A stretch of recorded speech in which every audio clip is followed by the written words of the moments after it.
श्रीमंदिर को प्रवेश बेले अणहिंदू अटक 9 बांग्लादेशी पर्यटकों को अटक रखी सिंहद्वारा पुलिस। आज संध्या समय बांग्लादेश 4 जन अणहिंदू सन्देहजनक भाव उत्तरद्वार निकट परिक्रमा मार्ग में बसी देखा मिलता।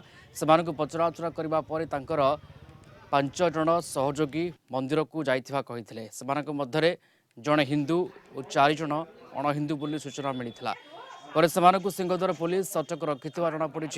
ये अणहिंदू बांग्लादेश नागरिक माने मंदिर को प्रवेश करी महाप्रभु दर्शन सहित प्रसाद धरी फेरी।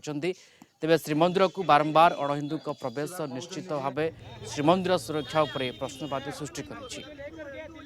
अन्य धर्मर लोक मंदिर भितर प्रवेश कर एलिगेशन आम जो मैंने थे आम अटकई बर्तमान आम वेरिफिकेशन चली बर्तमान से होटेल अच्छा कौटू आसुँच बाबद पचरा उचार करपर जदि सेपरी किसी घटना घटी थाए आम आईन